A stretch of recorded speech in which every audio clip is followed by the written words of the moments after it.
C-47s. They were the military designation for the Douglas DC-3, the airliner that changed the way America traveled.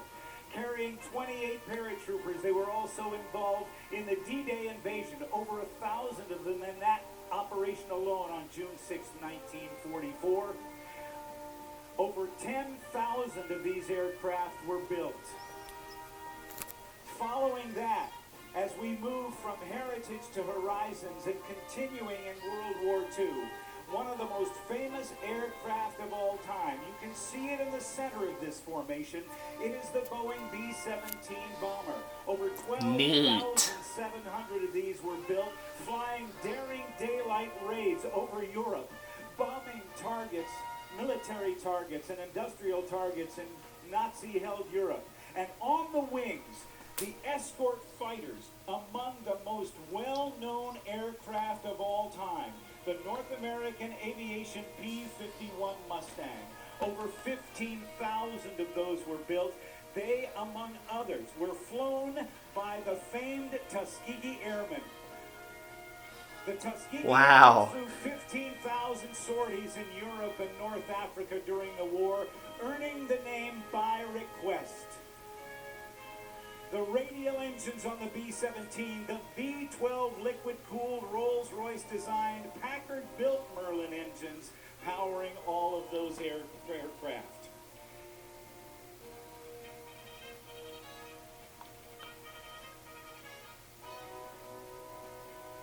Of the more than 15,000 of those P-51s built between 1940 and 1945, about 160 remain flyable in the world today. Then Senator Harry Truman's Senate War Investigating Committee called the Mustang the most aerodynamically perfect pursuit plane in existence.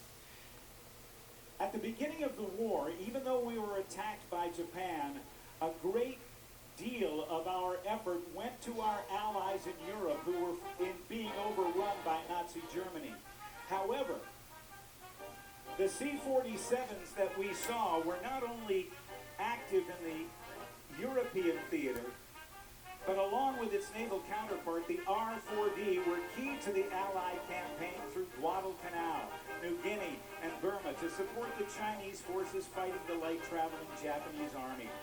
More mundane of its duties, but probably of greater importance, was the use of the C-47s to haul urgently needed personnel and supplies, including fuel and munitions, in all theaters of the war.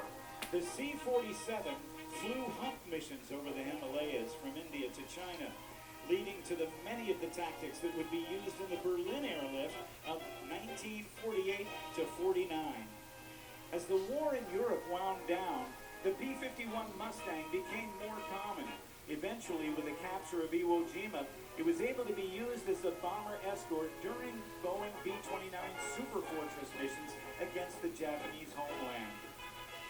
But our fighting men and women were being pounded by the Japanese at every turn in the Pacific. They and those at home needed a morale boost. President Roosevelt put his military planners to work on an audacious plan to bomb the Japanese homeland.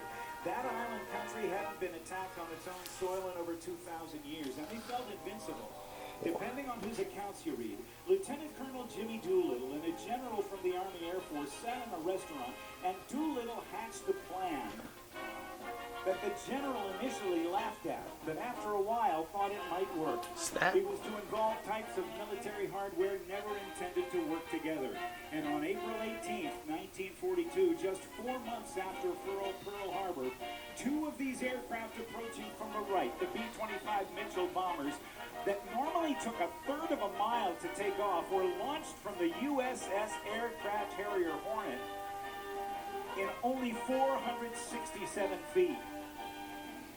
The damage these 16 planes did to the Japanese homeland was minimal, but their feeling of invincibility was broken, and they kept much-needed personnel back for homeland defense. It was a strategic turning point in the war, and remains to this day the air mission against which all other air missions have been measured. The largest plane in our Army Air Force inventory in World War II was the 99-foot-long, 140-feet wingspan of the Boeing B-29 Super Fortress. It pushed the bounds of technology. Whoa! How about that? And a radically advanced analog fire control system that allowed one gunner and a fire control officer to direct 4 remote machine gun turrets. The Super Fortress, I should say, would have the greatest impact of any aircraft in the Pacific theater. On Wow. August 6, 1929, That's amazing. named Enola Gay would drop the first atomic bomb on Hiroshima. 3 days later, a B-29 like this boxcar dropped the second atomic bomb on Nagasaki, leading to Japan's complete surrender at the end of the war of the Pacific on August 14th, 1945. Of the 4,000 B-29s that were built, you're seeing one of only 2 flying today. What? Ladies and gentlemen, the war in Europe and the war in the Pacific, from heritage to horizon.